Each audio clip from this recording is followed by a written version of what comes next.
নমস্কার বন্ধুরা, রিমঝিমের রান্নাঘরের তরফ থেকে আপনাদেরকে স্বাগত। আমি আজকে লিচুর আইসক্রিম বানাবো। এখানে লিচুগুলো ভালো করে ধুয়ে নিয়েছি। এবার খোসাগুলো ছাড়িয়ে নিচ্ছি। এর ভেতর থেকে বীজটাকে ছাড়িয়ে ফেলে দিচ্ছি।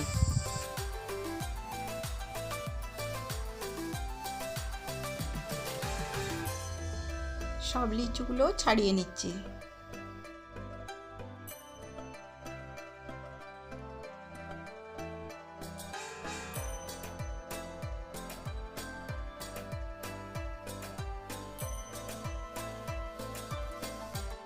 এবার এগুলো একটা অন্য জায়গাতে নিয়ে নিচ্ছি। এর মধ্যে জল দিয়ে ভালো করে ধুয়ে নিচ্ছি।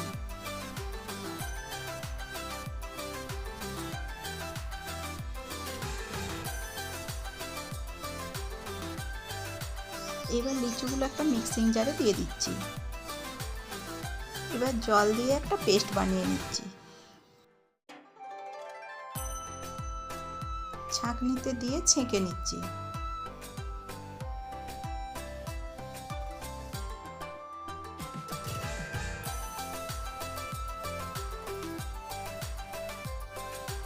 রসটা ছেঁকে নিয়েছি। লিচুর রসটা একটা প্যানে ঢেলে দিচ্ছি।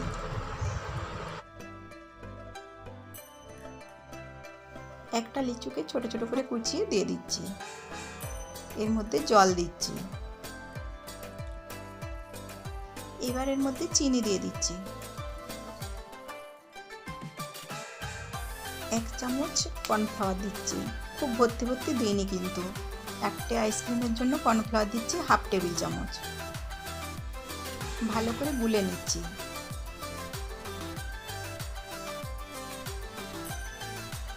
এবার ওভেনে বসিয়ে দিচ্ছি। এবার অনবরত নাড়তে হবে। যদি নাড়া বন্ধ করা হয় তাহলে দলা পাকিয়ে যেতে পারে। মিনিট 3 নাড়তে ঘন হয়ে গেছে। এবার নামিয়ে ঠান্ডা করে নিচ্ছি।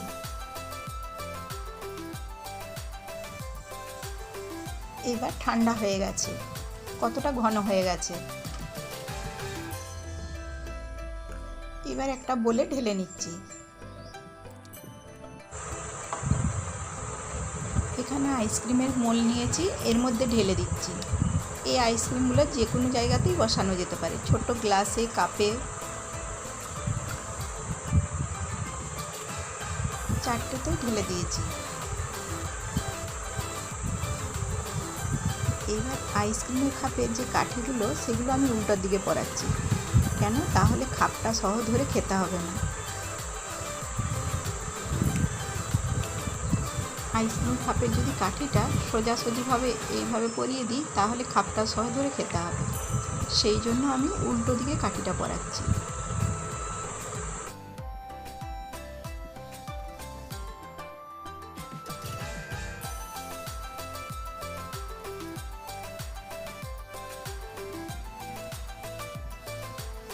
এবার আইসক্রিমগুলো ডিপ ফ্রিজে সারা রাতের জন্য রেখে দিচ্ছি। সকালে আইসক্রিমগুলো বার করে নিয়েছি। এবার জলের মধ্যে বসিয়ে দিচ্ছি। 2 মিনিট জলের মধ্যে বসিয়ে দিয়েছি। এবার ঢাকাগুলো খুলে নিচ্ছি। এবার জল থেকে তুলে নিচ্ছি। আইসক্রিমগুলো তুলে নিচ্ছি। দেখুন কত সহজে বেরিয়ে আসছে। দেখতে কতটা সুন্দর হয়েছে। রেডি হয়ে গেছে লিচুর আইসক্রিম। দেখতে লোভনীয় হয়েছে না?